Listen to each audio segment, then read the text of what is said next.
Good evening and good morning, everyone. My name is Zahra, a visiting researcher from Weekend IEP, and today I'm going to host this TrustML Young Scientist seminar. Before that, allow me to briefly introduce Weekend AIP to our valuable guests. The full name of Weekend AIP is Weekend Center for Advanced Intelligence Projects. AIP was founded in 2016 as a research center for the mixed AIP project. This center conducts Japan's leading AI research, which is headed by Professor Masashi Sugiyama. AIP aims to enhance AI fundamental technology and its real-world applications, and therefore encourages collaboration with various researchers and engineers in related fields. We'd be very grateful if you could visit us in our Nihonbashi offices in Tokyo in the near future. The seminar is recorded and will be available online. However, reproducing any part of it without the permission of the author is still not allowed. And today's talk, we have two talks. The first one is from Zahra Atashgahi, and she's a PhD student at the University of Twente in Netherlands. She has completed her bachelor and master in computer science in Iran, and she's now a visiting PhD student at the University of Cambridge. During her PhD, she focuses on deep learning and particularly sparse neural networks. She seeks to design environmentally friendly AI systems through the development of computationally efficient deep learning models. She has published during her PhD publications in top-tier machine learning conferences and journals, including NeurIPS, ICLR, MLG, and TMLR. And her talk today is about learning efficiently from data using sparse neural networks. Zahra, thank you again for joining us today, and the floor is yours. Thank you very much, Salah, for the kind introduction. Okay, thank you everyone for joining this talk today. So I will just start with the presentation. So I'm Zahra. I'm a PhD student at the University of Twente, and as Salah mentioned, so I'm now a visiting researcher at the University of Cambridge. My focus during my PhD is learning efficiently from data using a sparse neural network. So in this talk, first, I will give a quick introduction of why we need sparse neural networks. And then I will continue this talk in three parts. And first, of how we can obtain these sparse neural networks, and then how we can use them to address the challenges of the high-dimensional data and learning from time series data efficiently. So, as you know, deep learning models have been very popular in the recent years. And the problem with these models is that they are getting bigger and bigger each year. So if you see here, you can see the number of computing flops for some popular deep learning models over the years. And you can see here like two distinct eras. Like before 2012, the size of these models were getting doubled like every 2 years, but since 2012, this is happening like every 3 or 4 months. So this shows that these models are getting more and more computationally intensive. And so to see how this model size will impact us, and there has been an interesting study on the cost of training big transformer with neural architecture search, and it's been shown that these models will emit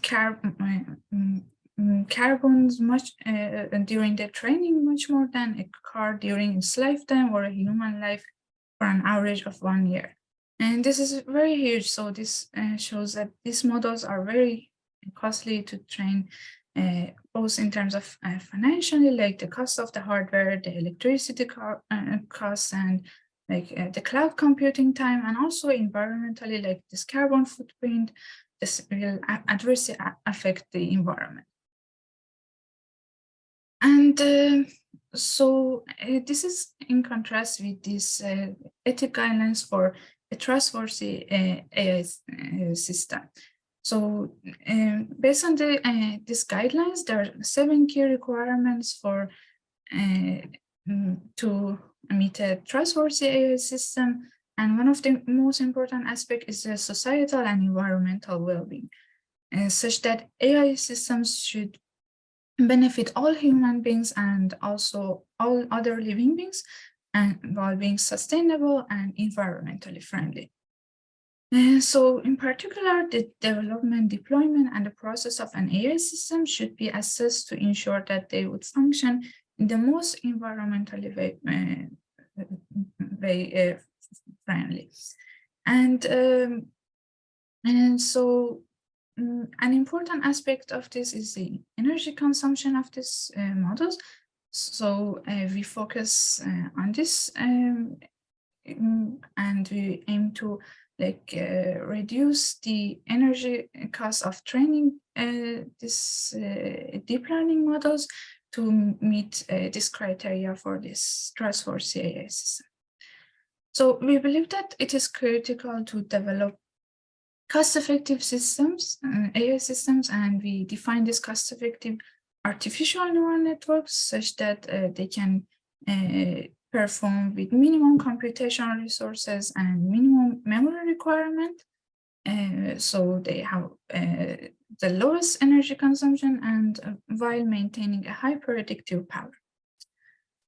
So my aim during my PhD is that how we can design such cost-effective artificial neural network that can perform efficiently without compromising the predictive performance on the task of interest. So sparse neural networks have been shown to be an effective way to reduce the computational cost of the dense overparameterized neural networks. So it's been shown that we can drop most of the connections in the dense layers of the neural networks without compromising the accuracy. This can be up to 90% of the connections or even more. In this way, we can reduce the flops and the parameters count, so in other terms, computation and memory, without affecting the accuracy. So my aim is to use these sparse neural networks to perform different tasks efficiently. So this step will have 3 parts. In the first part, we present how we can obtain these sparse neural networks to learn from data. And then I will talk about how we can use these sparse neural networks to address the problems that are imposed by high-dimensional data, and then how we can use them to learn from time series data efficiently. So, as I mentioned, I want to use kind of this sparse neural networks to design cost-effective artificial neural networks. And in this part, I will present how we can design such sparse neural networks and how we can obtain them. So, obtaining sparse neural networks are not very trivial. So how we can drop these connections of the dense neural network. This can be an NP-hard problem if you want to try all the subsets of the parameters. So there are 3 main approaches to derive these sparse neural networks. The first one is to train a dense network. After the training, we gradually prune the connections until we reach the desired sparsity level. The second approach is to sparsify during training, like we start with a dense network and gradually prune the parameters during training, such that at the end of the training, we reach the desired sparsity level. And the last category is the sparse training algorithm, which start with a sparse random topology from the beginning of the training, and they optimize the weights along with the topology during training. These first 2 categories are called dense to sparse. The last one is sparse to sparse. That, as you can imagine, sparse training methods are shown to be much more effective while achieving comparable accuracy to the this first category. And it is possible to run these methods on low resource devices. So if you want to achieve the energy efficient training process, we need to use this category. So I will give more details of how this sparse training algorithm works. So this is a general framework of a dynamic sparse training method. So this process starts with initializing a random sparse topology, and then during the training, the feed-forward and back propagation is done like a usual training of a neural network.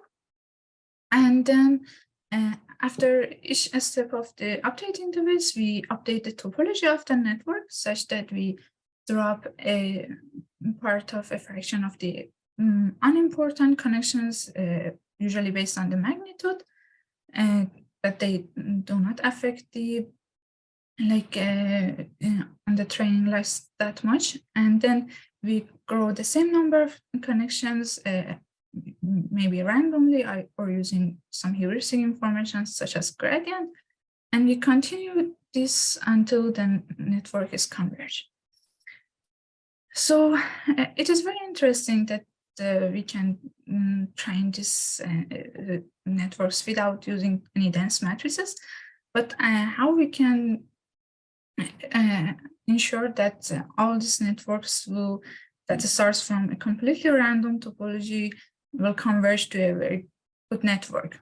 So we performed a study and to analyze the behaviors of the networks that are trained with this dynamic sparse training approach. And we propose a metric called a neural network sparse topology distance based on the graph theory to measure the distance between different sparse neural networks. And we perform some experiments when training MRPs with this dynamic sparse training approach. We initialized 10 networks with very small difference in their topology at the beginning, and we measured the distance of their layers during training. And interestingly, we observed that they converge to very different topologies at the end, but all of these networks have very good accuracy comparable to the dense network or even outperform this topology. So this shows that this dynamic sparse training framework is kind of robust to the initialization and this randomness during its procedure.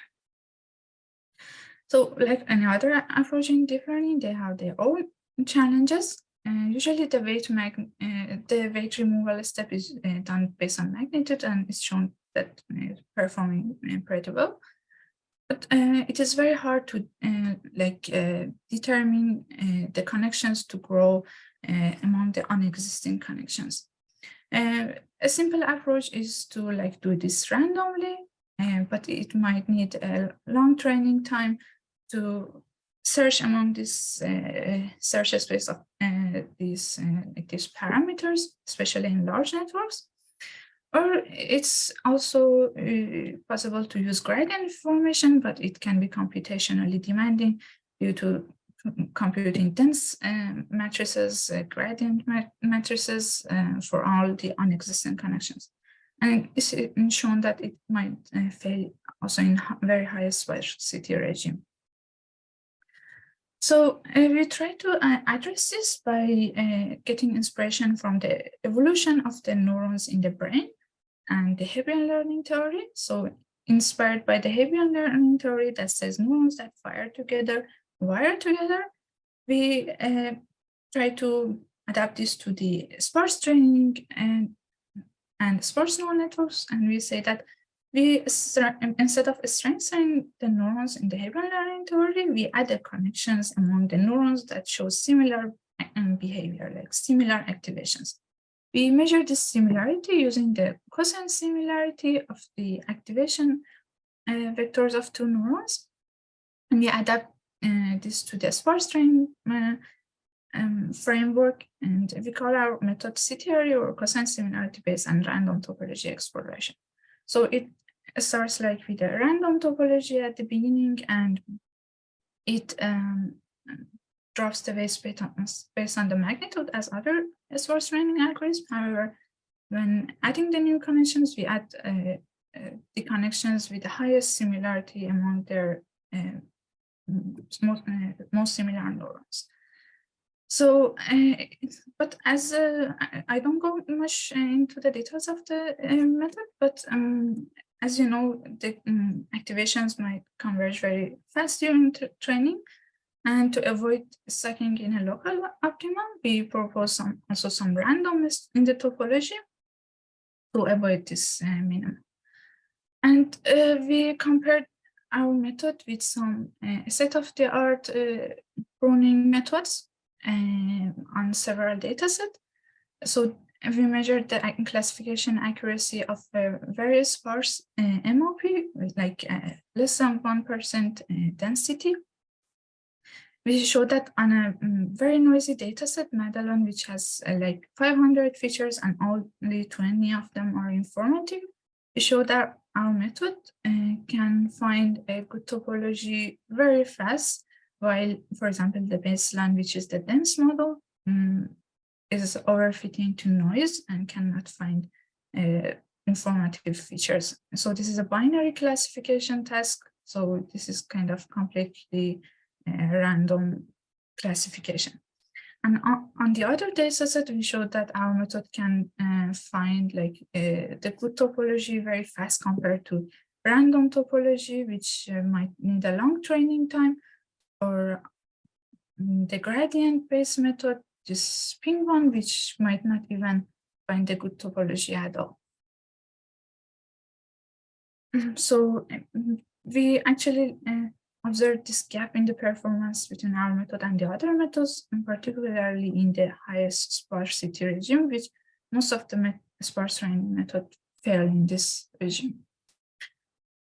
So in another work, we tried to see if sparse training methods can enjoy the ensemble idea. So usually in most algorithms, it is beneficial to use this ensemble mechanism and kind of a voting mechanism between different learners to improve the final prediction task. However, when we want to apply this ensemble idea to dense neural networks, the computational cost will be multiplied by the number of the examples or the learners that we have, and it's not easily affordable.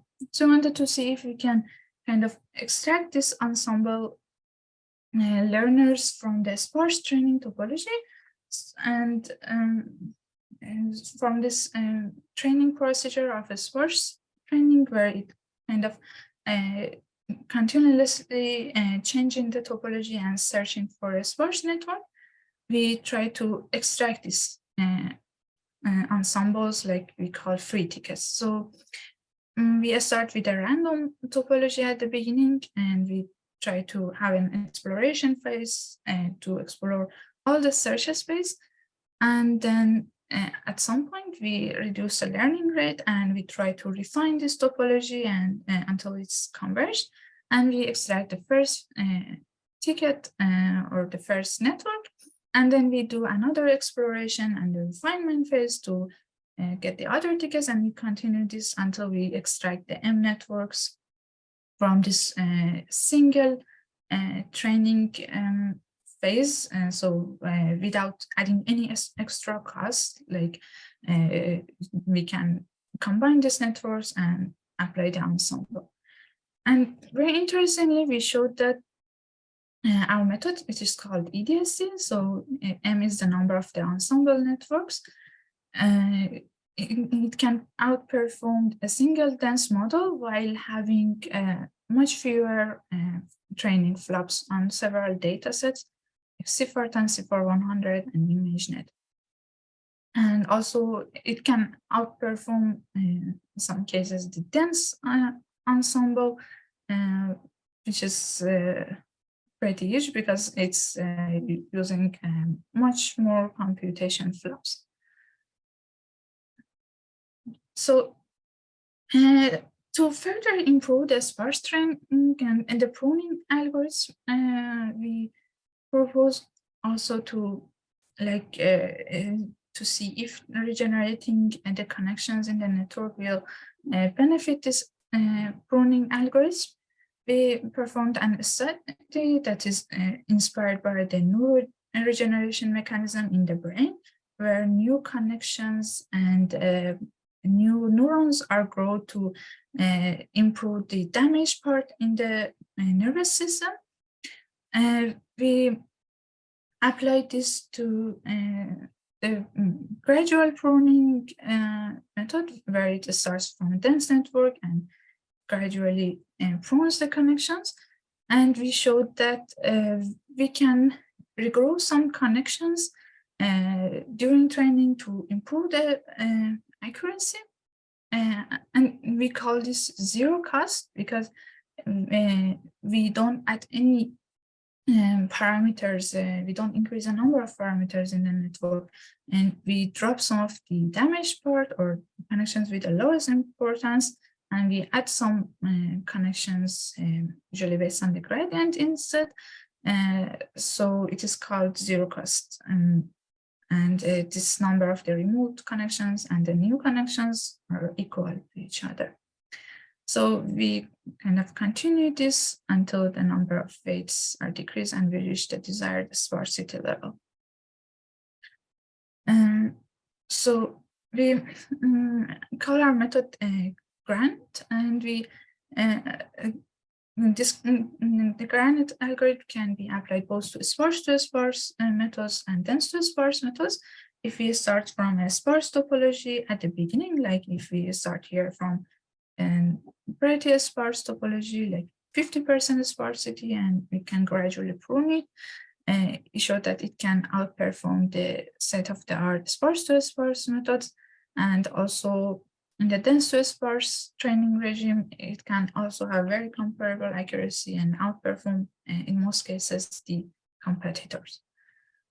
So these are the training algorithms that we kind of propose for improving the learning of the sparse training and dense to sparse training methods. So in the second part, I will talk about how we can use these sparse neural networks and these training algorithms to address the challenges that are imposed by high-dimensional data. As you know, feature selection is a very interesting approach to kind of reduce the number of uninformative features in the network and kind of reduce the cost of analyzing the high-dimensional data. So it works like this. So we have a data set with D features, and we try to extract or select actually K features such that K is much smaller than D. And in this way, we are able to reduce the memory and computation, and as a result, the energy consumption, and it helps also in many areas in increasing interpretability, especially healthcare, where we see which are the contributing features to the decision that we are making. And it's been also shown in many cases that it can even improve the predictive performance. However, like in other methods, they have their own challenges. Like the first one is lack of labels. So in many cases, it is very costly to collect annotations for the data. It needs expert effort. And so for this, we propose to focus on the unsupervised setting. And the main issue is the scalability of this method. So most of these traditional methods might fail when we have large number of samples or we have high dimensional data set, and we might see performance degradation, or they might have high energy consumption. So even this feature selection process that can be very computationally intensive. And they might not be even able to scale to this large data. So deep neural networks have been recently proposed to perform feature selection. However, if you want to apply deep neural networks to like high dimensional data set, there will be huge computational costs. For this, we think that sparse neural networks can be a very good solution to address this. So our research question is that how can we design an energy efficient feature selection algorithm that can select an informative subset of the features? So we propose a method called quick and robust feature selection, which is kind of integrated into the dynamic sparse training algorithm. And we propose that we can use the summation of the absolute weights for each neuron in the input layer of a sparse neural networks to determine the importance of the corresponding feature in the dataset. So as we have limited budget in a sparse neural network, limited budget of connections, the network kind of tries to assign these weights smartly and assign higher magnitude weights to the most important features.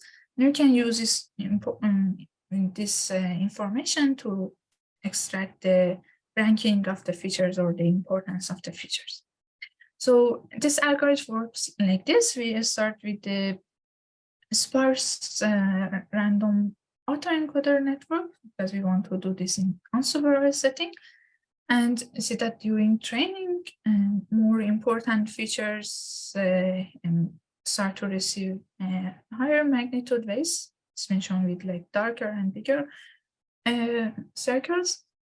And after the network is converged, we compute these neuron strengths for each input neuron, and we select the corresponding features to the neurons with the higher strengths as our final feature set.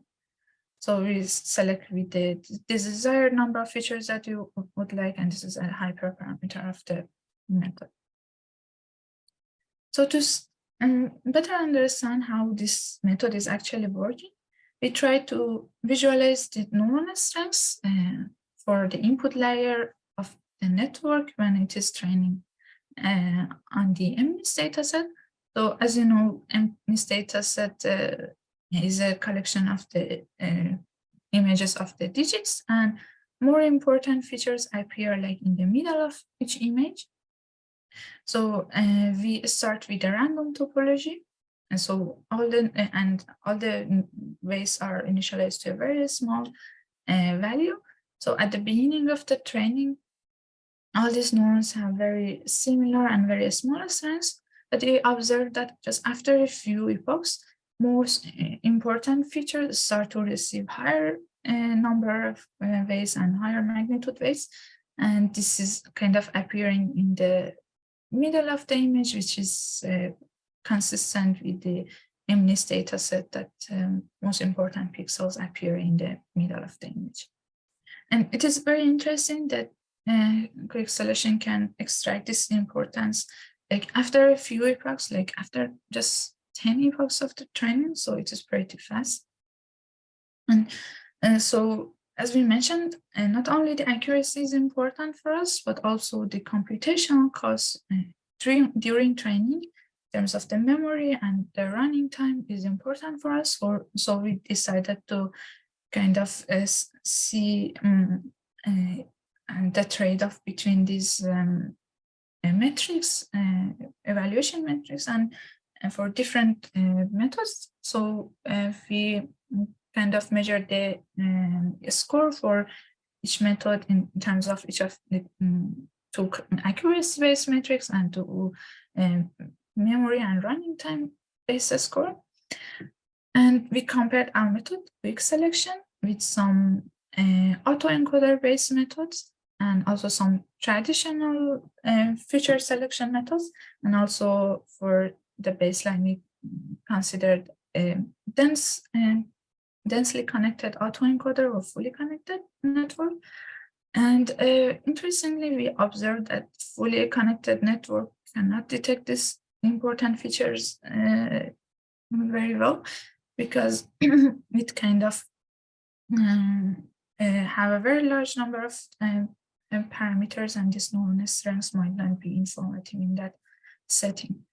And this autoencoder-based methods usually perform well in terms of accuracy, but they're very computationally expensive in terms of the memory and running time. And like the traditional methods also suffer from scalability to large data sets, and also sometimes the classification accuracy in most cases. So our method runs only on one CPU core instead of the autoencoder-based methods that are performed on GPU. So we provided this very efficient implementation of sparse neural networks. So most of the existing methods use like a binary mask overlays to simulate this sparsity, but we use sparse matrices to kind of benefit from the running time of this sparse neural network.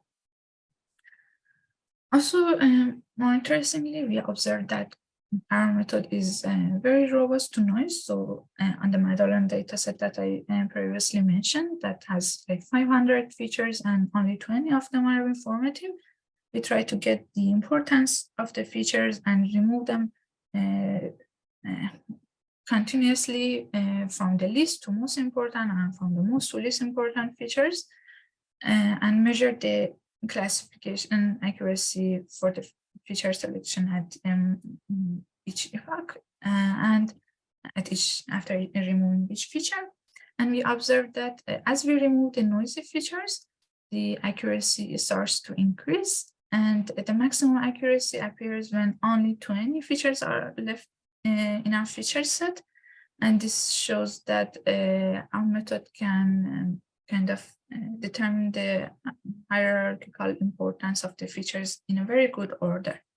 And also when we remove from the most to least important, we see a sudden decrease in the accuracy. So it shows that the most important features are dropped just at the beginning, and the rest of the training is like a pure noisy classification because all the remaining features are unimportant.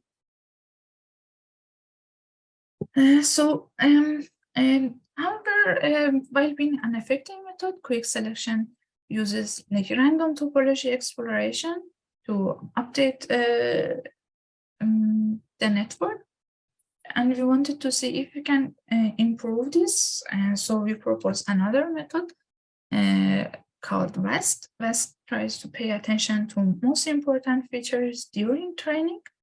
And we do this with also a different importance metric, which is a combination of the effect of each input features on the reconstruction loss in the autoencoder and also the summation of the absolute weights or the neuron strength metric. So we also consider like a history of the importance during training to measure the importance of the neuron. And we use this importance metric during training. So the framework is again the dynamic sparse training approach. So we start with like initializing a random topology, and then at iteration, we drop the weights based on the magnitude of the weights and the importance of the neuron connecting the input or the output neuron connecting to this connection. And we add the weights to the most important features, we give higher probabilities to the most important features to receive weights. So gradually, unimportant features are dropped and just most important features receive higher number of weights. We show that this is performing pretty good. We compared the performance of VAST with quick selection when learning on the MNIST dataset, and we try to visualize the distribution of the weights during training. So this is the number of the outgoing connections for each neuron in the training. And so VAST updates this updates of the weights, updates of the topology per batch, unlike the quick selection that updates this per epoch. We show that VAST can quickly detect the important features. This is trained on MNIST dataset, so most important features are appearing at the middle of this map. So VAST has very quick attention to the informative features. Also, we analyze the performance of the VAST compared to the autoencoder-based feature selection methods in terms of various metrics, like how many times this method is the best performer, and VAST showed a very impressive performance. Also, we measured the flops for VAST compared to the other methods, and as VAST kind of converges very quickly, it needs less training epochs than the other methods. So it's performing pretty well in terms of memory and computation, and also the prediction performance of the selected features. Finally, we try to see if we can extend these methods, if we can apply these methods in supervised feature selection methods. And also an issue with the neuronal strength metric is that when we want to apply to very high dimensional data set, like when we have 20,000 features or more, we might have some neurons that have very close neural strengths while having different importance. So to address this, we propose to reduce our search space and like the feature set that we have to ease the feature selection process. So we proposed like an algorithm that can do this efficiently, like using the dynamic sparse training. We update the input layers such that it drops the uninformative features during training. So like when updating the topology, we prune the neurons with the lowest importance, and also we update the weights as usual for all layers. And we continue this until at the end of the training, only a fraction of the neurons have connections are active, while the rest are inactive. And we showed that by doing this, this algorithm can work very well in terms of the accuracy in low dimensional and high dimensional data sets. So we compared this the score or the kind of anomalous classification accuracy based metric based on the ranking of these methods in both settings, high dimensional and low dimensional data sets, and we compare this with some neural network-based feature selection methods. These are supervised methods, and some traditional methods. And we saw that there is a very huge gap between the performance of the autoencoder, supervised neural networks methods compared to the other traditional metrics. So this shows the ability of the dense neural networks, like the neural networks and the sparse neural networks, in learning the complex interactions among the features in the dataset. And we see on the high dimensional datasets, there is a huge gap between the performance of our method with the second best performer. And we also try to visualize the feature importance to like have an intuitive understanding how this our method is performing. So we start again with a random initialization. So all the nodes have very small strengths at the beginning, while at the end of the training, only a subset of the features have connections, and we will select the informative features among this set. So in the final part of this presentation, I will talk about how we can use sparse neural networks to improve learning from time series data. So most of the existing works in sparse neural networks focus on vision and like natural processing tasks. And usually there has been less attention to the time series data, which are very critical in real world applications. So they can be very huge, like in terms of the number of samples or the dimensions, and in most cases they're continuously measured, and so it is very critical to like design these computationally efficient methods. So particularly, I will just focus on the time series forecasting task, which is like an important task for energy management or in healthcare and financial analysis. And it's been shown recently that transformers are being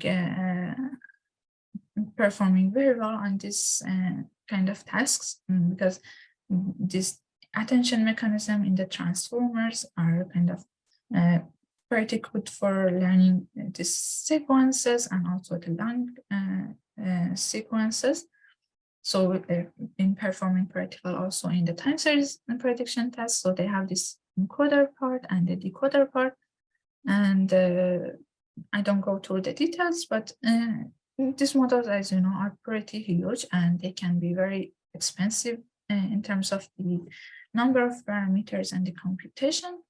While in most of the real world tests, we have these low resource devices where we can just do very limited computation.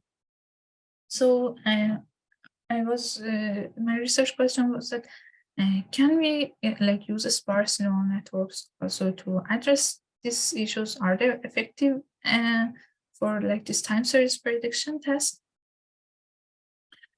Yeah, so I first we try to first analyze the effect of sparsity and prediction loss when doing time series forecasting.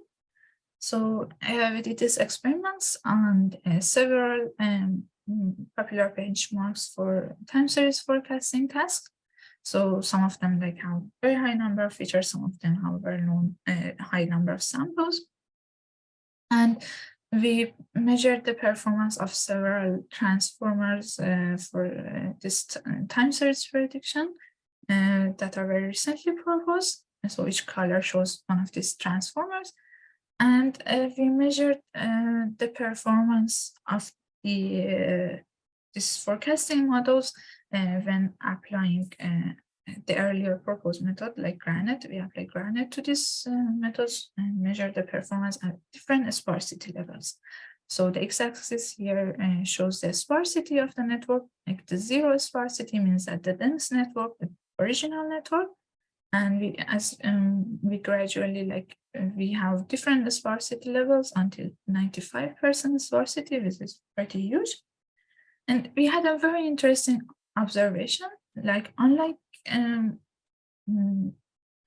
vision task or NLP task, that we kind of expect that as we prune the methods, as we increase the sparsity level, we see the increase in the loss.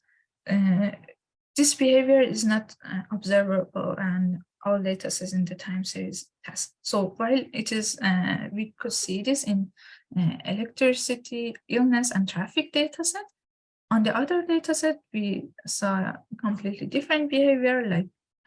Sometimes when we kind of significantly prune this network, we can even improve the performance. So it is very hard to determine in such data sets how much should we prune, how many connections should be remained in the network. So this question is specific to the time series task, and this was an interesting observation for us. So most of the existing works in sparse training, they need a predefined sparsity level, and they start with this fixed amount of the parameters in the sparse training algorithm, and they don't change it during training.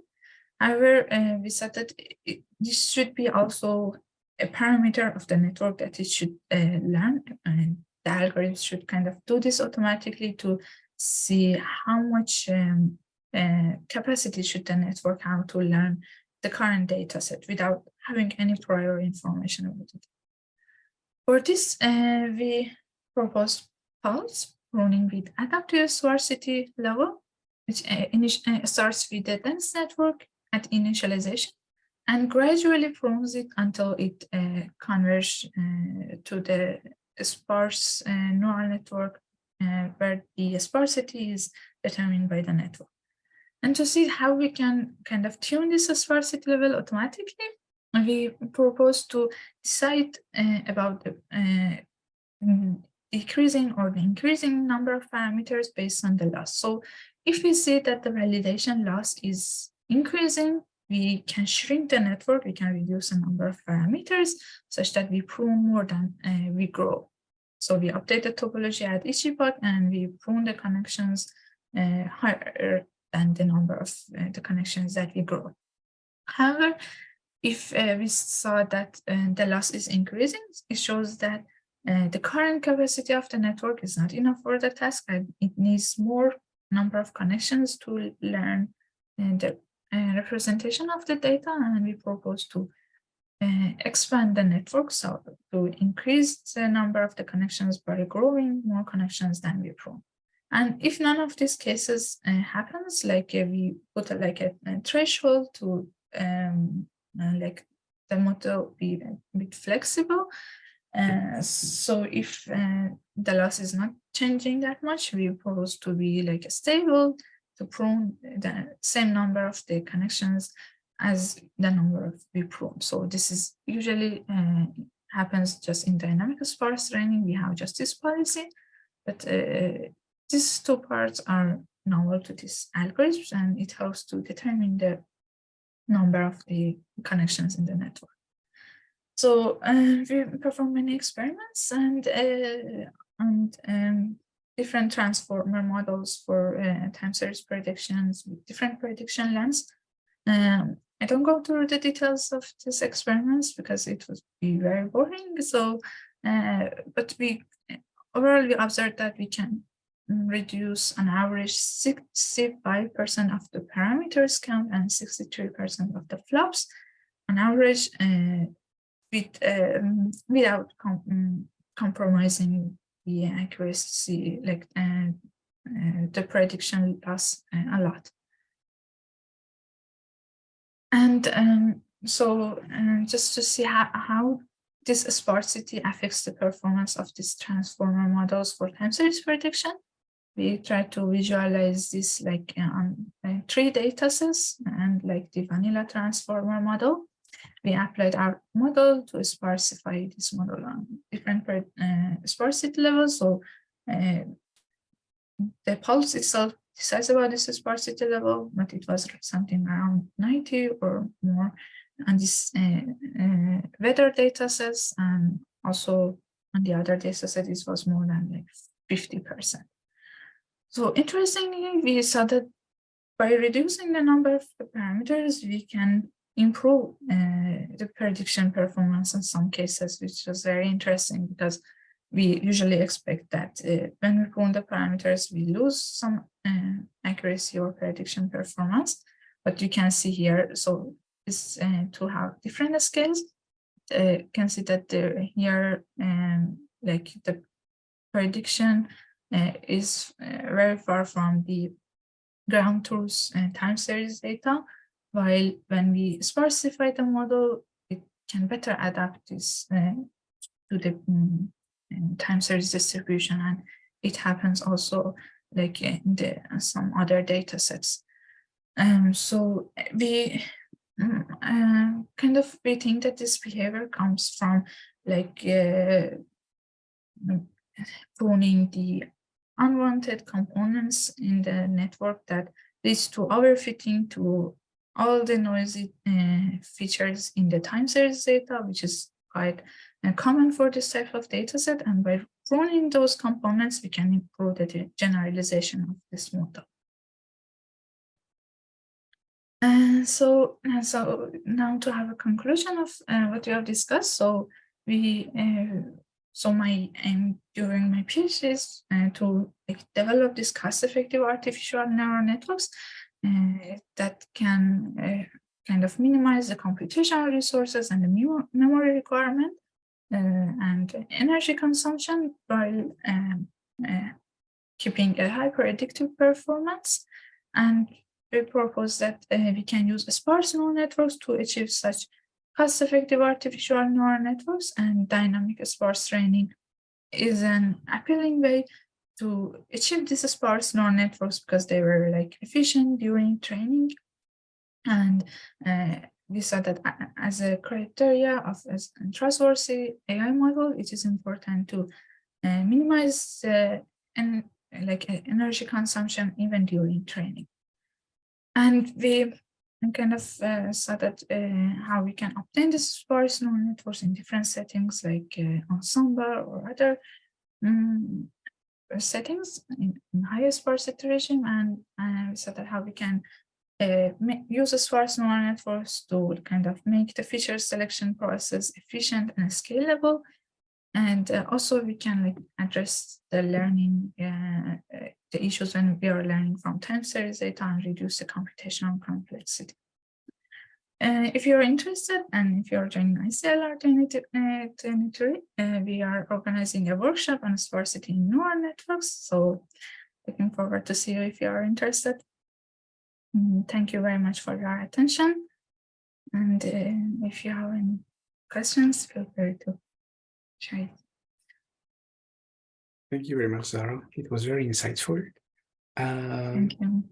I have many questions, but I will let the audience, if anyone, you can just either speak up or write it in the chat if you wish. I know that there are many topics in your presentation, many parts, and so yeah, please go on. I could start with a general question about how you prune the networks to try to make it more sparse. I feel that whenever you try to make the model lighter, you gain, or either you preserve or you gain in the performance in some cases, like for the time series at the end or earlier. But how about losing some other properties like generalization or robustness or other aspects of the model that could be lost by this process? Yeah, so it's there has been some studies that shown in some cases the networks like dense neural networks, this our parameterization in these networks can benefit the generalization. But in most cases, yeah, as we see, this sparsity even improves this generalization, particularly in the noisy data sets. Like here, we can show this here. So it was very interesting that when we are performing feature selection, like in very noisy environment, this sparsity can improve the generalization. Like so, because sparsity kind of tries to pay attention to the most important information in the data, it can easily ignore the noisy or unwanted information, while like this fully connected networks kind of try to overfit to the noise, and so the generalization might be worse in these cases. So I think also in the time series data, like on this weather data set, it was very interesting that when we prune the model, we kind of improve the performance. So these stars here are the performance of pulse, and you can see this is much better than the dense network in most cases. So I think also in some data set, we don't need this very high complexity of the dense neural network. So in such cases, I think sparsity can kind of have some benefits. And so while, I mean, yeah, it might in some cases, like in ImageNet or some data sets, kind of reduce the performance or kind of reduce the generalization. But even in those cases, for most of the methods, the performance is quite comparable with a dense model. So I think we should kind of be careful when we need this sparsity, and based on the resources that we have, how we want to see, yeah, if we want to just increase the accuracy, or if we want to pay to other aspects like the energy efficiency. I see. Thank you. Thanks. I received a question in the chat, which is, can you elaborate more on the neural network sparse topology distance? I think it's your first talk. Yeah, I can. So it was a bit complex to go to in the details in this presentation, but we kind of get like inspiration from the graph topology distances, and we try to like apply it to the neural networks by considering each layer of the network is kind of a graph, and we kind of try to compare them in this way, like how many connections should we change to convert, for example, from the layer A to layer B. So if we should kind of use a normalized way to kind of better understand this, but yeah, you can find the kind of the formula, the exact formula and more details in the paper. But yeah, it was kind of the based on the graph theory. I hope it answers the questions. Anyway, once we put the video, maybe I can update your page with some reference and links. Yeah, of course, I can share you the links. Great, thank you. Any more question? In that case, I guess we will, so as I mentioned, we'll put the video online for people to watch it again. And I would like to thank you again, Zahra, for your talk. It was very interesting and very dense. Thank you much. Still have many things to process, but it was also a nice introduction about sparse neural networks. Thank you again. Thank you very much. And I guess we can switch next. I will just, again, I think I will just introduce our second speaker. So Adam, he's a research group leader at the University of Freiburg at the Max Planck Institute for Informatics, where he leads the Generative Computer Vision Lab. And before that, he was a postdoc at Johns Hopkins University with Alan Newell for 3 years. His research focused on studying computer vision from generative perspective. And his core working hypothesis is that computer vision systems need to develop a causal 3D understanding of images, following an analysis by synthesis approach. And his talk today will be exactly about that. So generative computer vision, robust generalization with analysis by synthesis. Thank you again, Adam, for joining us today, and the floor is yours. Okay, thank you, Salah, and everyone else who's organizing this seminar for this kind of invitation. Hope you still have some capacity left for processing this second, I think also pretty dense talk.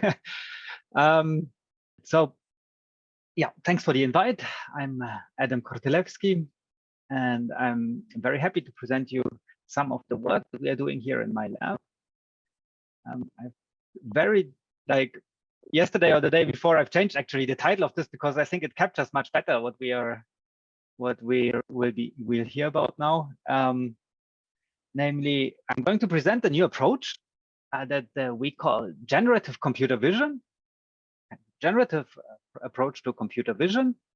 And the main feature of this approach is that it achieves very robust generalization by reviving and reinterpreting a classic idea that is called analysis by synthesis. And I'm going to show you that it has many, many benefits over how we currently do computer vision.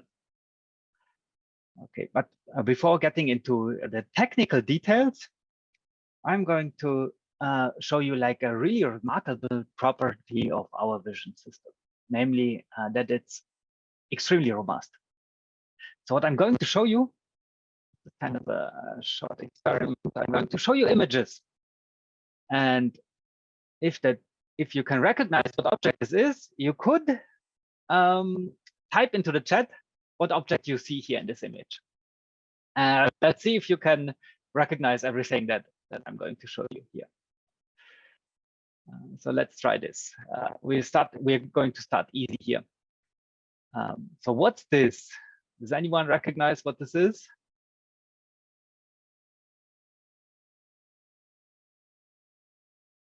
I guess it's a camel. It's a camel, yes. Okay, thanks. So that was easy. Camel in snow, right? We're going to make this a little bit more difficult now, but not too difficult. So let's see if this works. So what's this?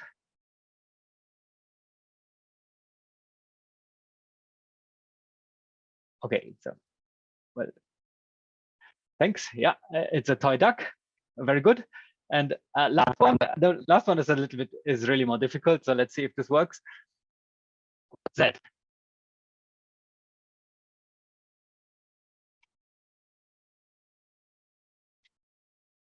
It's a cheetah. Yeah. Thanks.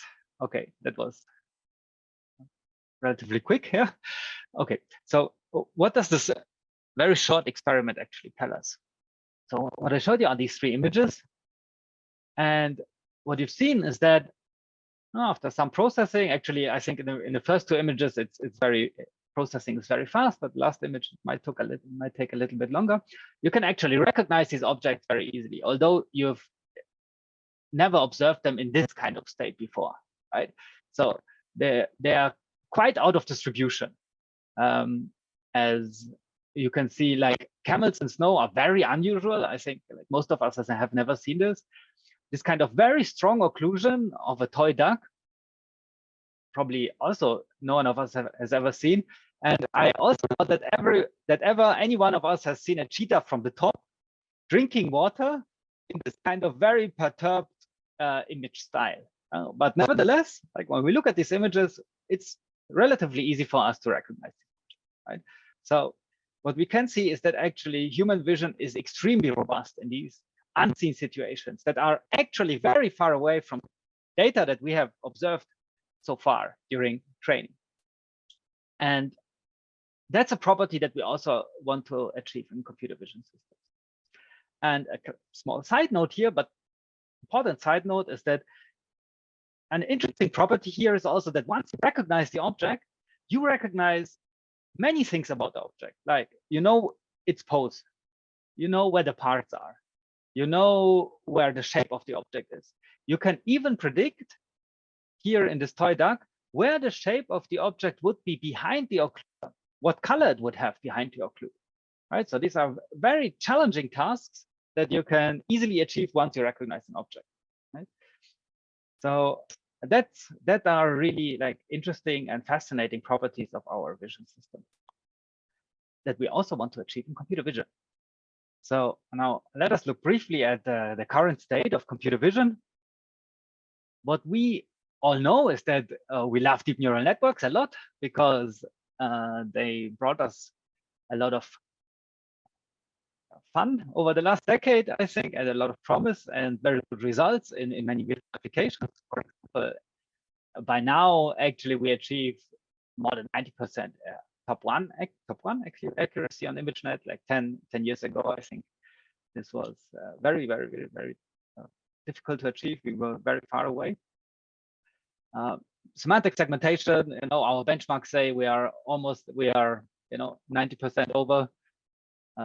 We even started now doing panoptic segmentation, which is much more challenging. So not just segmenting every single pixel in an image, but also assigning an instance of this object class.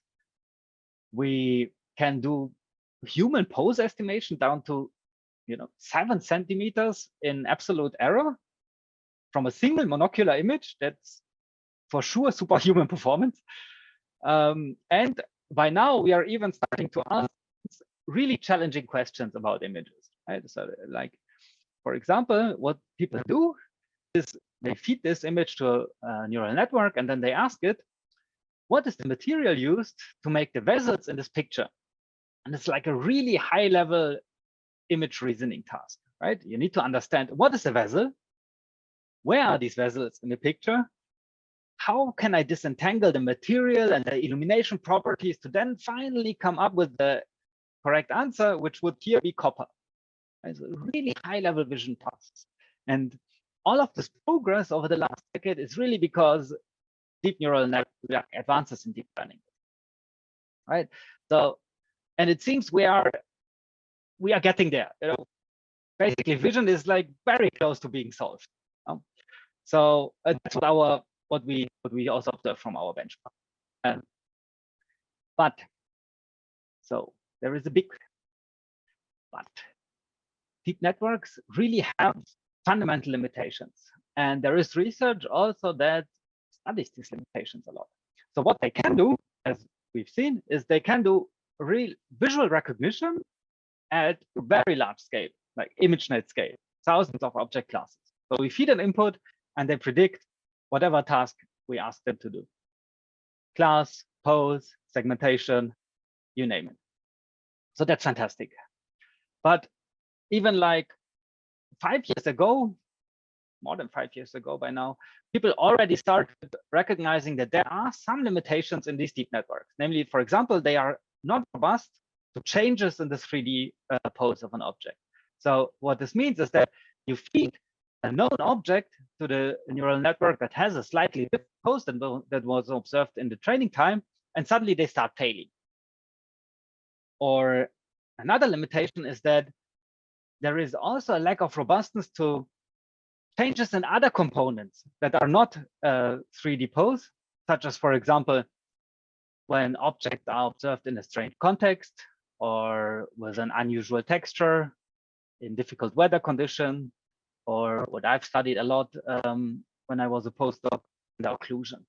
So in all of these cases, typically, even our best neural networks fail miserably and cannot predict correct classes. Right? So there is this inherent lack of robustness that people have studied also over the last 5, 7, 8 years. And that is really important, right? You might ask yourself now, okay, so why is this actually relevant, right? Is this relevant, or is this like an academic exercise? No, it is actually very relevant, and we can observe this in the news, or when we go to when we listen to talks about when these things are applied in practice. So, for example, let us look at open challenges in self-driving cars. Okay, and one of those very important and prominent open challenges is detecting stop signs, surprisingly. So what you see here are images that I got from a talk of Andrej Karpathy back in 2020. He was still a head of AI at Tesla. He was talking about how they detect stop signs and what are the challenges in detecting stop signs. And then he showed a few challenging images. So, for example, what you can see is that there is like these stop signs. They can happen in different contexts. Right? So, for example, they can be mounted on walls or they can be on the ground. Right? So their position or also their 3D pose can change. There is also a large variability of lighting or very strong occlusion that can happen. Environmental conditions, weather, and all of these things, these variations, make detecting stop signs really difficult. And then in this talk, he was continuing to talk about how they collect more data, they annotate additional data, and try to bootstrap the system from there. But even nowadays, you open and you search for Tesla stop signs, you will find many cases where Tesla still don't detect stop signs very well. There was even, like 2 weeks ago, a whole commercial that was criticizing Tesla about and kind of showing all of the failure cases that Tesla, basically self-driving cars, still have. Now, okay, so that's very interesting because I think detecting stop signs is not like the major open challenge that we would have thought in self-driving cars, or major remaining challenge. And why is this important? This is important because we actually designed stop signs to be as easily detectable as possible, right? Make them red, we put them at very prominent positions. These are not predators that are trying to hide or kids in a Superman costume running across the street, right? These are actually objects that should be as easy to detect as possible. And still we are getting it correctly, right? After so many years, after investing billions of dollars, after annotating lots and lots of data, we are still not able to detect stop signs correctly. And that's, I think, alarming. So there is something under the hood in how we approach this task that somehow doesn't work correctly. Right? So what we see is that these deep networks really do not generalize in what people call out of distribution scenarios. So they work well as long as the test data is pretty similar to the training data, But as soon as there is some source of variation, context, pose, lighting, they start breaking. So they really do not generalize in the human sense, as I've shown you earlier. They are much more very smart lookup tables. Yeah, you could say if you are very critical about this.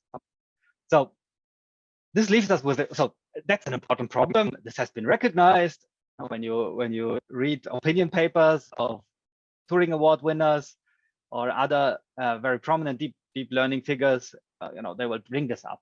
This open challenge of robustness in out of distribution scenarios, right? Which is fundamentally unsolved. And I think there are no good answers to this for now. So the question is, what do we need to do, right, to overcome this? And is really all we need collecting more training data, which is what people advertise. Like, some people think, and it's a valid argument, of course, that the more training data we collect, the more the better our models will generalize. Of course, they will better generalize because our training data will be more diverse. Now, the question is, can we really reflect all of the variation that we have in real-world scenarios in training data? And I have some doubt here, because really the world, and especially images, are combinatorially complex. So we have variation in pose, variation in context, variation in illumination, you name it, and they multiply. Yeah? So the number of images of a stop sign is combinatorially big. And stop signs are really simple objects. They do not vary too much. They are not humans that can have different clothing, really complex pose, dynamics.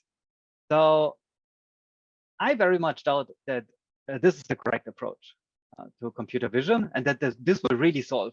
And I think we actually have a lot of evidence for this, because no matter how big the training data so far is for our models, they still have these fake cases.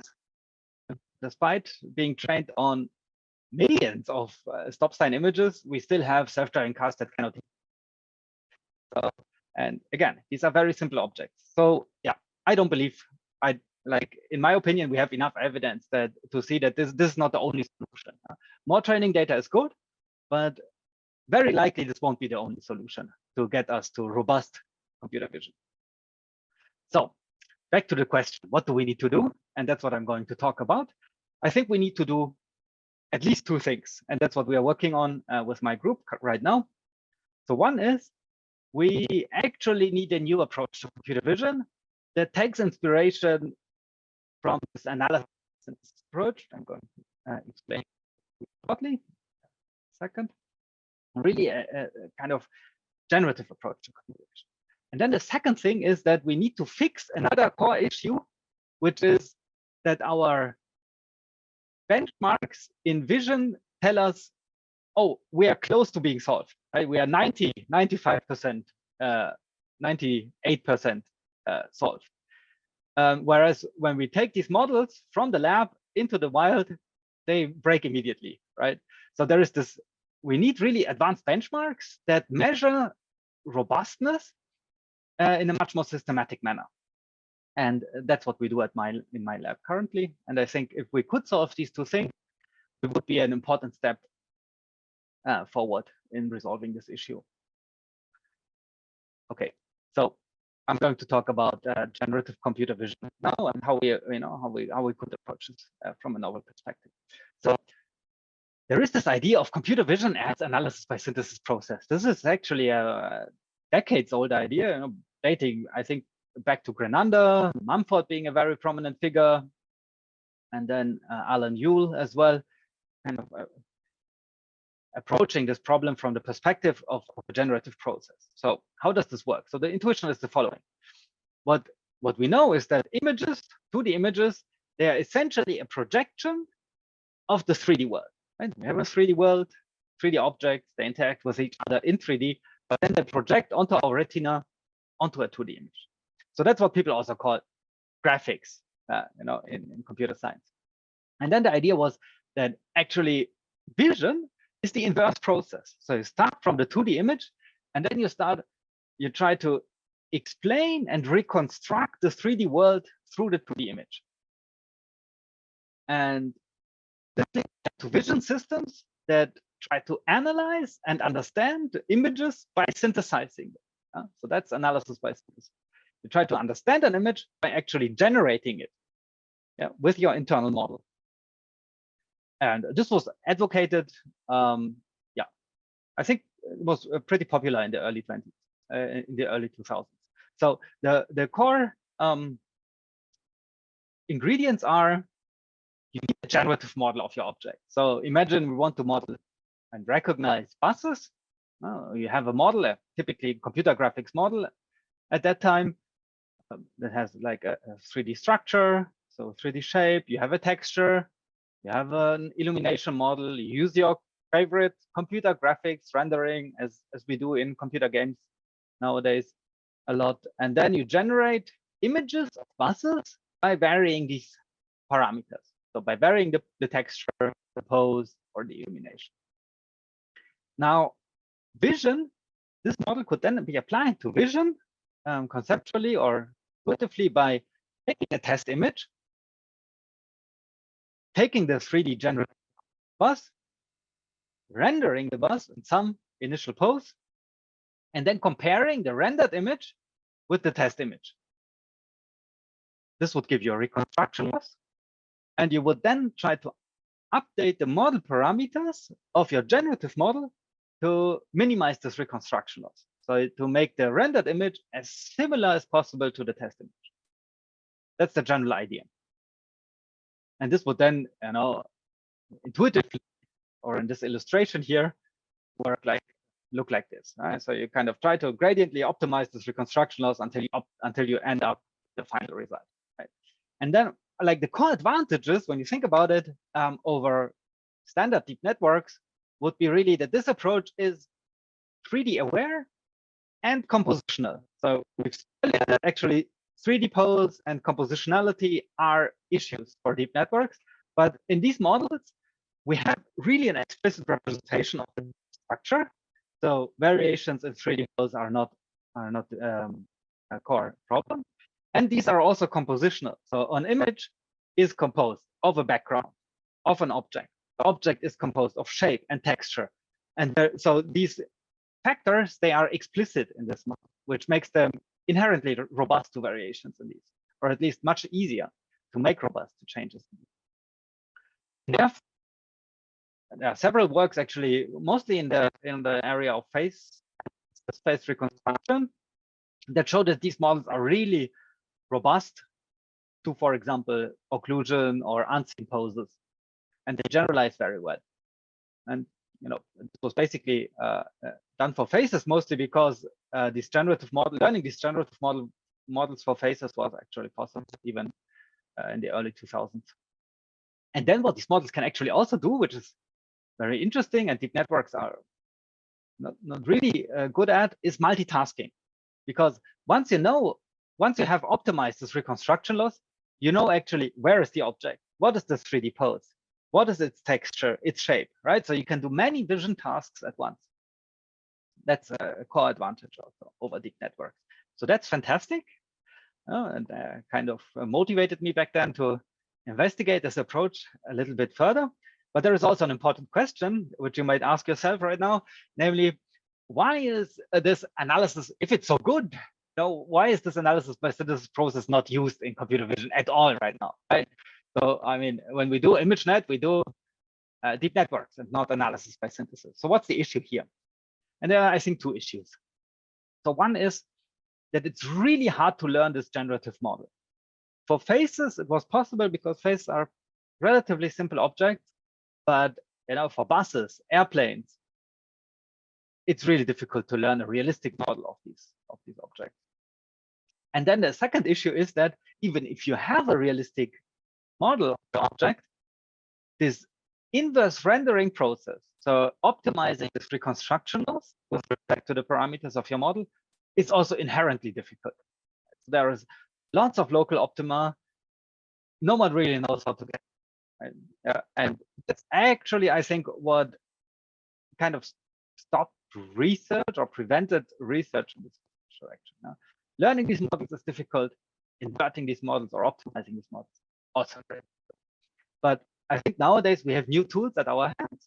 Deep learning was not just good for learning, it also helped generative learning a lot. So the idea is in our approach to actually revive this idea and to combine it with deep neural networks to obtain the best of both worlds. And we got, so I'm going to start explaining this based on a paper that we had at ICLR in 2021, and that we called neural analysis by synthesis, or here we call neural analysis by synthesis, because it actually combines deep learning and this analysis by synthesis process. At that time, this was only applied to 3D pose estimation, but we then generalized it to other tasks, as I will explain. So how does it work? This works like this. You have an image, and you have a feature vector. It's like favorite deep network, VGG, VIT.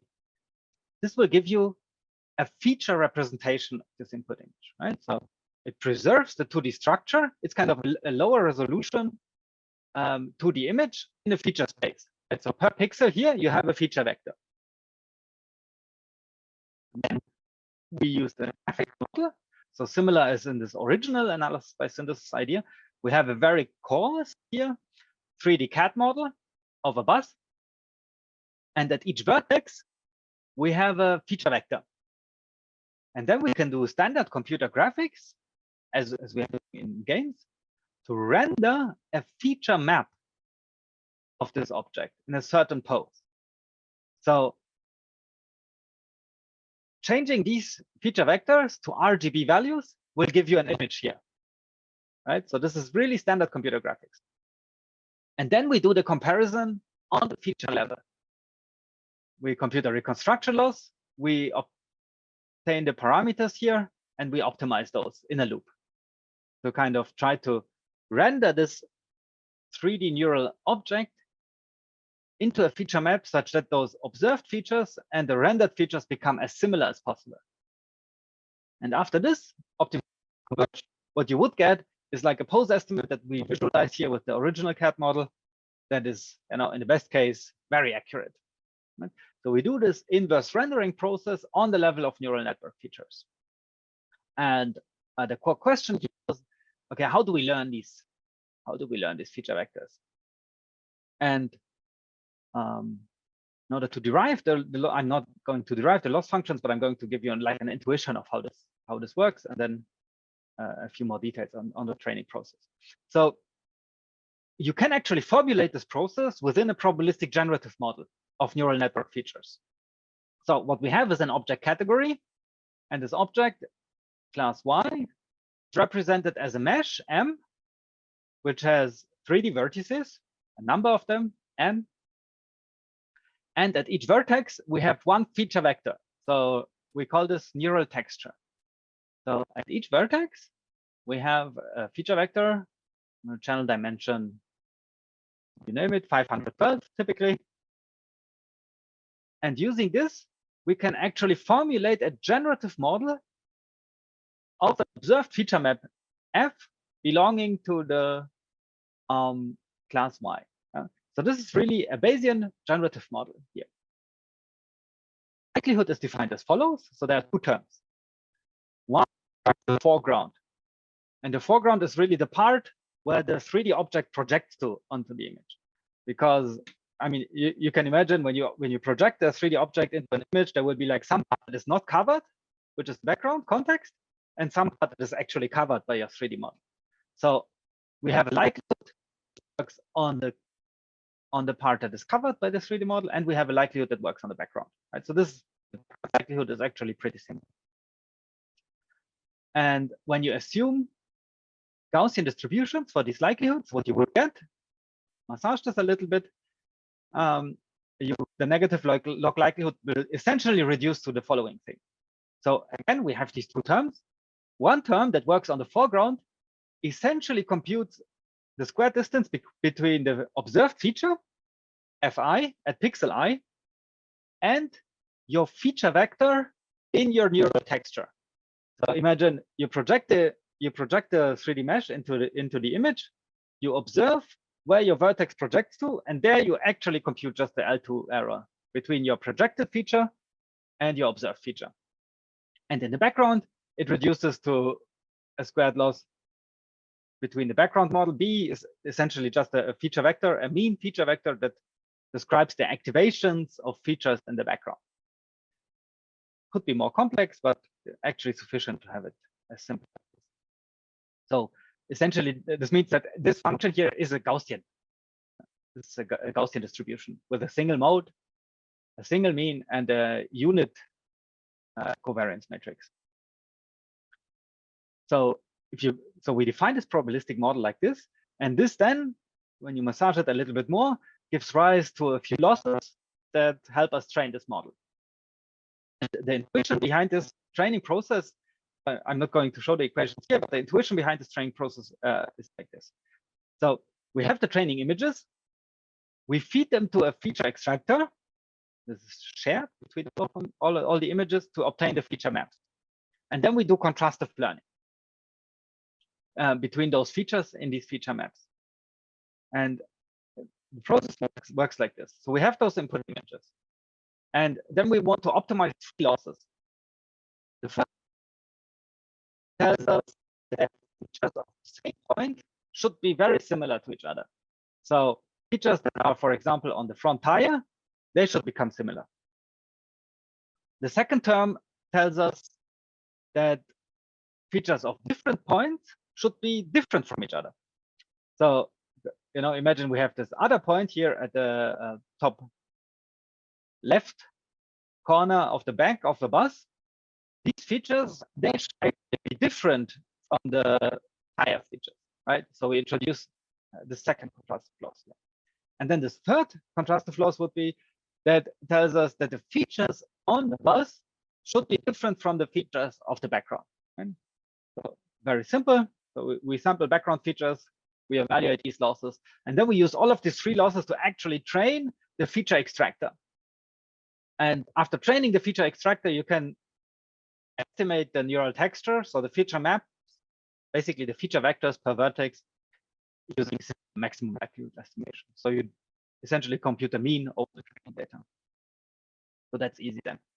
But the core here is really to have this contrastive learning of the feature extractor. And note that this requires us to know the class and the 3D pose of the object in the image. So there is additional annotation that is required. But if we have this, then we get really interesting results.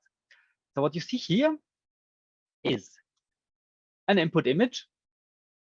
You see here the current projection of the car. So the current pose estimate. Here you see an occlusion map. So if it's okay, now it's already converged, but so if it's converged, you can see that actually our model is able to predict which parts of the object are visible and which parts are not visible. Because this is a generative model.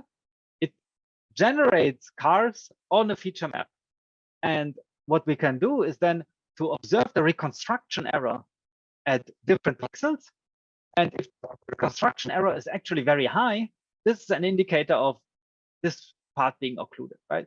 So there is an expectation of the model that's really important. The model has an expectation of how a car looks like. So for the back tire, it would really require here certain features to be activated, but it doesn't observe this feature activation pattern. So reconstruction loss is high, and therefore we can tell, oh yeah, this is occluded. Right? So this model is actually inherently robust to occlusion because it has a generative understanding of how cars look like.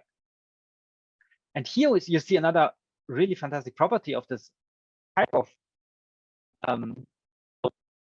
is the reconstruction loss. So really the reconstruction loss on the feature map as a function of the 3 pose angle. Center is a ground truth location, the correct location. And then like to the left and to the right, plus minus 180 degree in the 3 pose angle. And you can see that this, so the main property or the interesting property of this reconstruction loss is actually extremely smooth. So it's because there are details of the contrastive learning framework that make this very smooth. So what this means is you can start 90 degrees off almost in all angles and still converge to the global optimum by just doing gradient descent. So this is really makes it really easy to optimize. And this is resolving a fundamental issue of the earlier approaches to computer vision as analysis, because optimizing those was horrible because the reconstruction loss and the input image space, so in pixel space, it's full of local optima. This can be learned efficiently. We have papers that actually show that you can learn these types of models from a handful of images with annotated 3D pose. So it's not like you need to annotate 1 million images with 3D pose. It's actually, it requires few annotations, like 50 or so, to make really good predictions already. And these models are inherently robust. Occlusion I've already discussed, but also to unseen 3D pose, because they have a 3D representation, an inherent 3D representation of the object, right? So seeing a car from an unseen 3D pose, they work a lot better. They don't resolve the issue, but they work much better than standard deep networks. And resolving two of the fundamental problems, they are 3D aware and they are compositional, right? They know an image is composed of a foreground and a background. So they are naturally robust to context changes. And they know that an object has a shape and it has a texture. So this is really a new approach to computer vision. We have a neural network, but then instead of having like a fully connected classifier, we have this 3D aware representation. Now, what we've done here in this paper was pose estimation. The natural question to ask would be here also, can we extend this neural analysis by synthesis approach to then do classification, right? Which is like that many of us care about a lot. And if we can, do these robustness properties also transfer to classification? So that's work in progress, or actually under submission. That should actually be neural analysis for image classification. So, but anyways, so the core problem here is the following. We have image classifiers, ResNet, ConvNext, transformers that perform extremely well when the training and test data look similar. So in the IID setting, identically and independently distributed training data, test data. But in the OOD setting, so in the out of distribution setting, when, for example, buses have a strange shape or texture, these models, they drop from 90 something down to 50 something, right? So that's like almost 50% drop in absolute performance. And that's an issue. And using these types of, generalizing these types of ideas to classification, we can actually achieve much higher robustness. Our model still drops, admittedly, but much less than other models. And it's actually pretty simple to extend what I've explained to you earlier to classification. It works like this. So this pipeline here is exactly the same what I've explained to you earlier. We have a shared feature extractor. We get a feature map. We have our 3D model of a bus, neural texture. We do this render and compare optimization until we arrive and converge to the final pose estimate. But now we are doing this for all of the classes.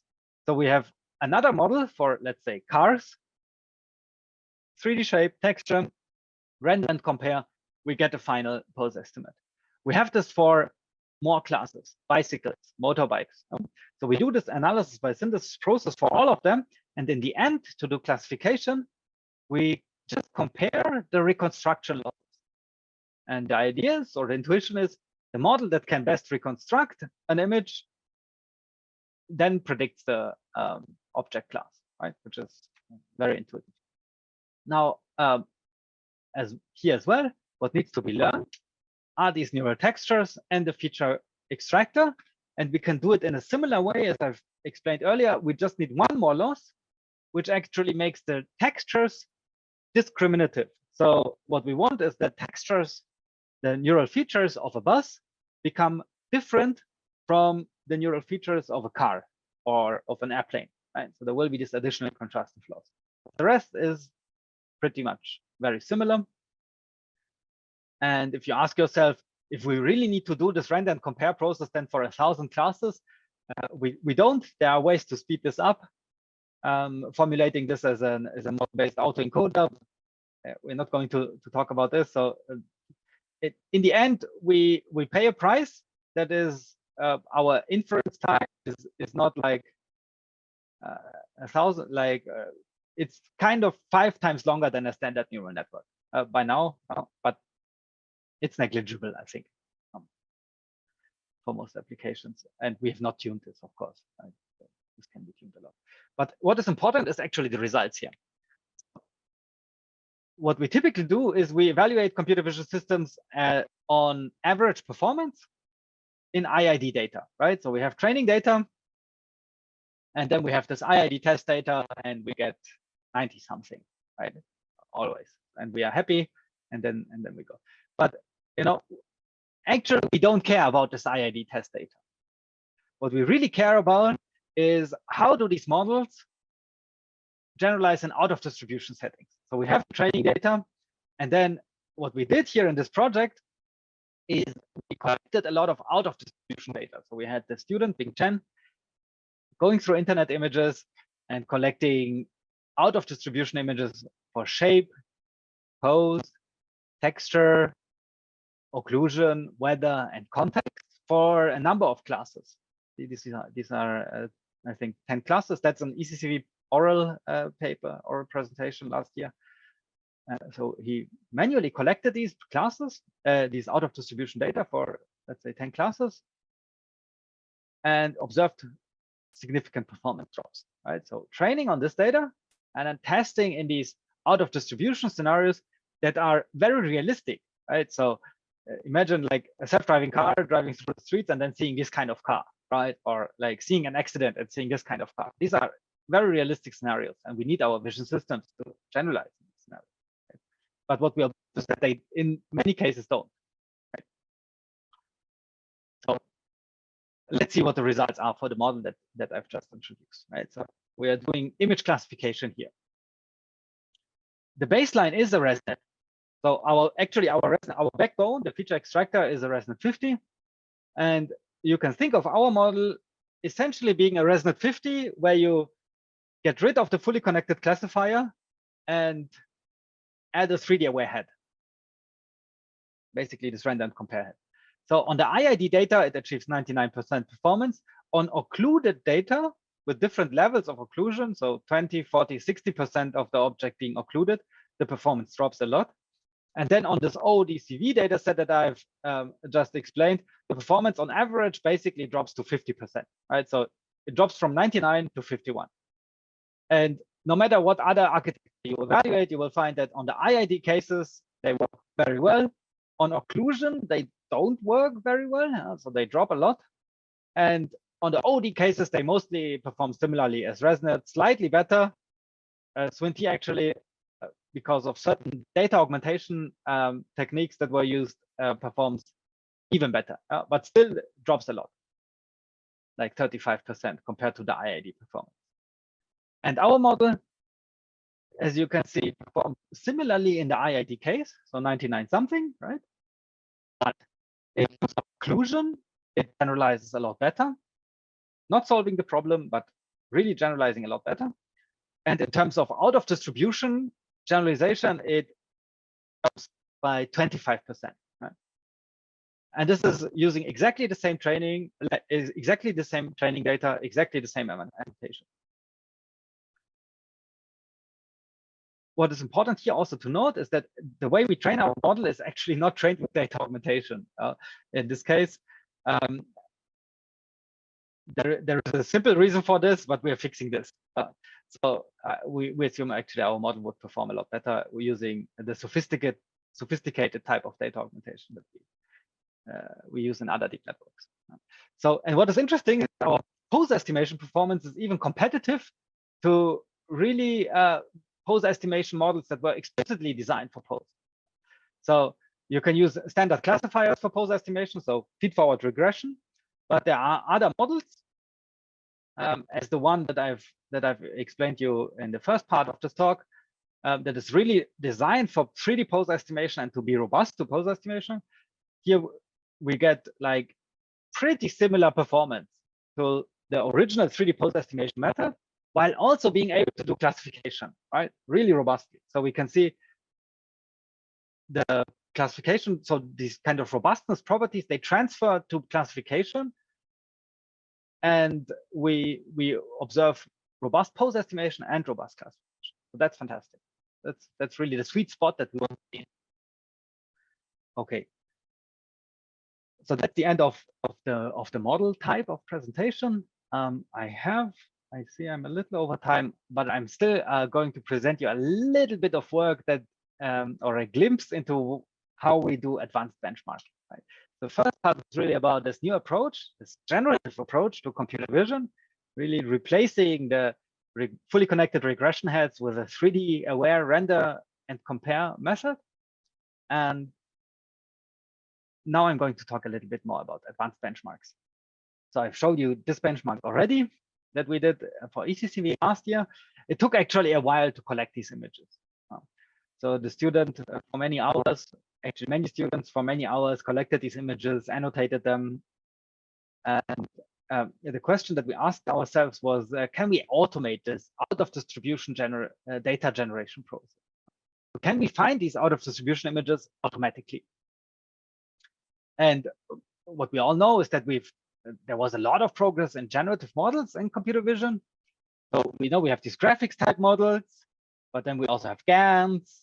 We have GANs and NURBS, diffusion models even nowadays. And the question is really, can these generative models help us do advanced benchmarking of our computer vision systems?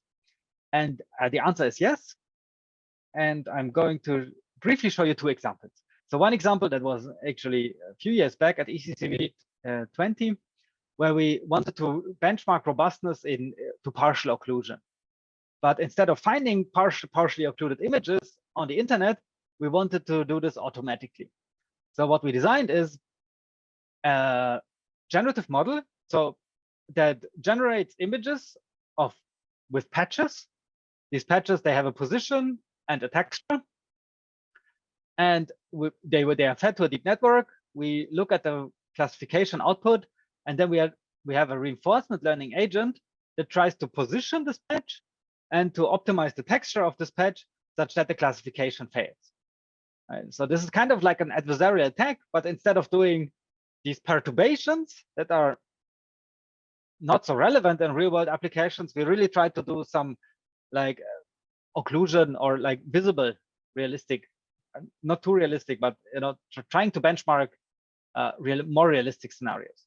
And what we find is that even with very few patches, you can actually hurt the classification a lot. So there is like the success rate of attacks is very. Another approach, okay, so we've generalized this to face recognition. I'm not going to talk about this. Last but not least, we've generalized this also to human pose estimation. That's a CVPR this year, recently accepted. So we have a data generator. It takes as input as some parameters. It generates images of humans.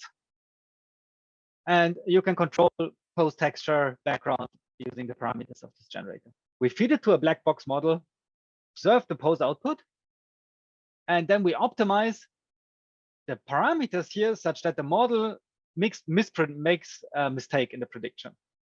So, and in this way, we can benchmark occlusion, texture, pose. We can change we can analyze the skin color. Does pose estimation work the same way for lighter or darker skinned people? We can basically reveal biases in deep networks because these parameters, they are interpretable in graphics models. You can discover connected regions. That's not so important. But what we can actually also do is to use these failure cases to retrain models and then reach a new state-of-the-art performance. So we use generative models, in this case, graphics models, to generate failure cases, retrain the model, and then improve the performance. And imagine that actually using much more advanced generative models like GANs or diffusion models would also be very helpful here. And what was also interesting back then is that we found that the failure cases that we find in our synthetic data, like, like these arms here that are in the wrong pose, or in this pose here, arms, legs, can also find in real data. So you can look through very advanced data sets with detailed annotations, multi-view data sets, and you will find very similar failure cases, right? So really, the important point here is really that like the simulator also needs to be realistic, because then it actually measures real world performance, or is much closer to doing this. Okay, so I'm going to conclude now. What I've shown you is that, and I'm trying to convince you, that deep networks really do not generalize robustly. I think this is by now pretty widely accepted statement. What is not, I think, what is a little bit more controversial is that I'm claiming that more data is not enough to solve the problem. Right? More data is good, but we need better architectures. We need architectures that try to understand images by really reconstructing them, developing a causal representation, really trying to understand how the causalities in an image interact. And then they would become much more robust, even if we only have very few data, which is what our experiments show. We need also more challenging data sets that stress test computer vision systems. Just average performance on 100,000 images, where most of those images are maybe very easy. We really want to find failure cases, worst case stress tests. And we can use generative models to do this, as really interpreting a generative model as a parametric data set that can be searched using adversarial objectives. So to really find out where do our computer vision fail in realistic data, which then enables us to really improve them also in these scenarios. Because I think data sets currently are very limited in terms of stating robustness. And then also, so in summary, in a sense, generative models can help in two ways, right? So we have deep networks, and we can combine them with 3D and generative models to achieve robust generalization. But then we can also use deep networks and, in a sense, compete with generative models to do generative adversarial testing to find failure cases, which then shed light on the limitations of our current system. So these are the two perspectives that I think are very useful and that we pursue in our lab. So thank you for your attention, and I'm going to close now a little over time. Thank you very much, Adam. It was very insightful. We have a few questions. Someone raised his hand or hand. Ranjit? Yeah. Please go. So I have this question regarding the conclusion slide. So what's your opinion on whether the generalization of learning in terms of representation should be a top-down or bottom-up? Because we have, for humans, it's a bottom-up, and for the machines, top-down. So what kind of approach that your opinion states? I'm not quite sure if humans is the only, well, I mean, human perception is, I think what is clear is that it's bottom up and top down, right? So, I mean, we have this feed forward, but we also have a lot of feedback processing, right? That's what neuroscientists, cognitive scientists find. And I think right now machines do mostly feed forward processing of images, right? I mean, they take an image, they process through the pipeline, they get an output. There is essentially no top-down feedback, right? And what we are doing here is you can interpret as kind of combining the feed-forward, really fast perception of deep nets, then with a more elaborate top-down process. Right? I think this relates a little bit to the experiment that I showed earlier, which is that some images you immediately perceive, and for some images, even we humans need to kind of, okay, so what is this? Right, there is a mixture of visual cues, information comes, and then we switch in terms of representation, and having the Yes. different labels in understanding the scene geometry. Yeah, and I think what we have introduced here is a little bit more of this processing, really trying to understand, like individual parts and matching them together, where being a little bit complementary to really fast feed-forward predictions. So the opinion is like casual representation has to be the both top-down and bottom-up will be the better representation. Yeah. So the issue with this top-down approach that we've implemented here is that it's actually pretty slow if you implement it naively, right? So imagine like we have whatever 60,000 objects in the world, or 100,000, something like around this. And if you need to do this render and compare process for all of them in order to classify an image, that's a little bit maybe too time consuming. So what you want to have is like a first process, like for example, deep network that does a very fast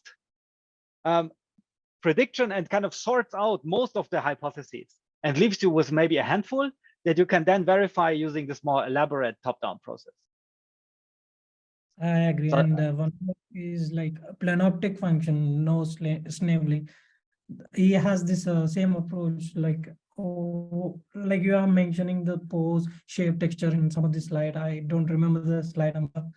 So how is it different, the approach that you have chosen? And also in terms of human, whether this gait and torso in terms of body representation, same as that Daniel Kramer's, where he has representing the human model and then he's making sure of it can be deformed model and then making many things. So whether there is like a relevance of the works that has been can be referred as Daniel Kramer's and no Slaney of planoptic function, which you have stated, shape, pose, all those things regarding the human. So regarding this, okay, so maybe first more general. So okay, we don't want to. Okay, so I think the core issue of this analysis by synthesis approach, like 20 years back, was that they really try to, in some sense, approximate this real planoptic function, right? So you have the full variability of images in your generative model. You really want to generate a bus. Okay, let me make this example here. Yeah. Okay, so I'm trying to. Okay, let's look at this bus maybe. So if you want to do analysis by synthesis with this bus here, do you really want to reconstruct it in the pixel space? Really reconstruct every shadow, every wrinkle, every mirroring effect here, right? I think that's representing the planoptic function. That's that's what is not, because most of these details we don't need for our final. So to classify this as a bus, you don't need to reconstruct the mirroring here in the window, right? So what we then here advocate is that we do this at an abstract intermediate representation on neural network features that are kind of invariant to the irrelevant details, and then really try to model all of the remaining variation in the generative model. So mix of and dense reconstruction to get the like representation of some labeled 3D model, right? Yeah. Well, yeah. So I mean the latency. So we want to optimize it, but the core here is really that we don't want to do the full reconstruction down to the tiniest detail for every task. For some tasks, you might really want to know the details of this tire, right? If you want to now understand, okay, is this tire okay or will it break in a few minutes? But then you really need to look at this tire break. For classification or pose estimation, probably not. So there needs to be this kind of hierarchy of processing or dynamic adaptation depending on the task, which is an open issue. Perceptually recognition is done, then that's the problem is solved. So the last question, sorry, like I've been asking for much. So like pose estimation is it's a main problem of camera geometry because the scene geometry is already known. And the question is like neural texture, which has been a main approach of your work. So I don't get it, like how this only the data from image. Image data is neural texture, and how the camera geometry values has been related, and how we are able to get the 3D model. So in camera space. So can you be a little bit elaborate on this? Okay, so so I'm not sure if I understood the question really in its full detail, but let me give you like an initial answer and then let's see. So the geometry is in our approach is actually fixed. So we don't like, at least in this paper here, or in both papers that I presented, the geometry is fixed, and so it's rigid. There is no variation. The only free parameter after training is the camera, right? So and here we also, this is 3D pose estimation. We have another paper on 60 where you also need to you have translation and scale as well, right? But I mean, here it's just 3D, so you only have those so you assume the object is in the center and it's in the correct scale, and then you only have the 3 parameters left, right? The 3D pose, and that's what you optimize then using like standard differentiable rendering. So, like scene geometry is known. We have to estimate in pose estimation. We have to estimate camera geometry, and how there is a relation like with the neural texture and camera geometry. That is my question. Well, okay, so the relation is given through the renderer, right? So the renderer tells us how does a 3D model project into a 2D image given a set of parameters, right? So this will tell us, so this rendering process tells us, okay, where do these vertices land in the 2D image? Which of those vertices are self-occluded, right? Because you have the rasterization process. And this basically defines then the relation between the 3D model and the 2D image. So it's in the renderer. So you're basically saying renderer will be an appearance model for the neural texture, right? If I'm correct, appearance model. There is no, well, the neural texture is the appearance. Neural texture is a? Well, the neural texture is the appearance. Is okay. So maybe what's confusing here is a little bit that we don't have any illumination, so we don't have a light source here. In a sense, it's not it's only the rasterization part of the renderer. Okay, like I was having some understanding of renderer with the illumination buffers and. Okay, yeah, sorry, yeah, maybe I should actually. Okay, so this is actually the second time that this happened. Yeah, so I will fix. So it's actually just rasterization. Yeah. Thanks, it's clear. But it should be it should be more than just rasterization. So these things should be view dependent, but we're not there yet because for some tasks you really want to have view dependent effects. But yeah, thanks. Thank you. Thank you. Thank you both. Any more questions? I actually had a question about how the motivation behind this code. So you mentioned that because the human brain, when we see a picture, we try to recreate the 3D model. And I was thinking, how about applying this full process on the classification? What I mean by that is, how about trying from the image to create 3D objects and then doing 3D matching algorithm with based on graph or whatever between the 3D model that have been extracted from the image and the one that we have in database for each classes. I don't know if it makes sense this way. Okay, so I think I see. So what one could do is, okay, so in a computer vision, so like technically implemented, what this would mean is we have a single image, right? This is all single monocular image. We kind of predict the depth as well, right? So I mean, there are these depth prediction network, for example, right? So we would have RGB and depth, and then this could be used as an additional cue to match the 3D model. Right? Exactly. Yes. I very much agree. So the problem with these, okay, but so the issue with these depth estimation networks is the same as with every other deep neural network, is that they work very well on the data that is very similar to the training data. But on the cases that we are interested in these out of distribution scenarios, actually they don't perform very well. So as soon as the scale changes a little bit, or the scene is a little bit more different, then suddenly these depth prediction networks, they don't give a good estimate of the depth. And then, so we've looked into this a little bit, but then found very quickly that they are, these occlusion scenarios also, they are really not robust. Because I mean, it also makes sense, to really predict the depth or like the 3D structure of a scene. You kind of need to understand also which objects are present and like their 3D relations. So yeah, makes sense. Thanks. Okay. Thank you. Sure. Thank you. Any more questions? Last question, like, is there any future direction regarding the use of neural texture for the appearance modeling? Yes.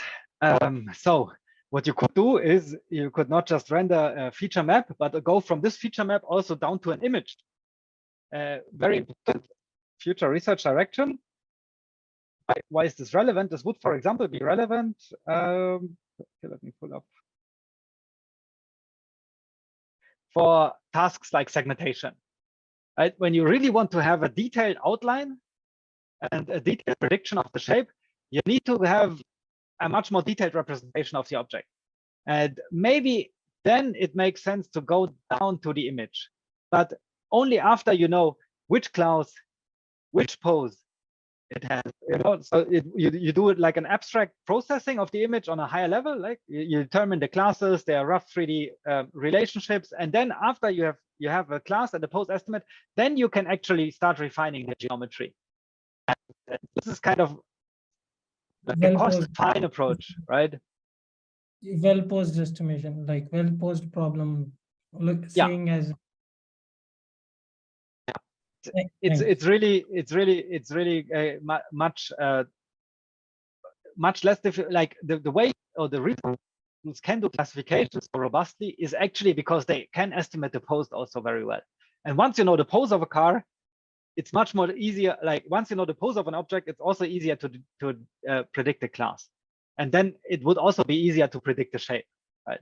So these things, again, we are looking at. It's in a static, not in a dynamic level. Yeah, again, and then yeah, thanks. Yeah, and then actually all of this. So yeah, we basically just started and we are kind of exploring now essentially all of the tasks that we have here in computer vision, right? Also like videos and dynamic scenes tracking, non-rigid reconstruction, all of this for all of these. And again, the main benefit would be that we can do them as well as standard deep networks, but we can also then generalize in real-world scenarios. So that's really the main topic here. Any final questions? Okay, in that case, I would like to thank you again, Adam. Thank you. Thank you for the invitation. And thank everyone in the audience for joining us today.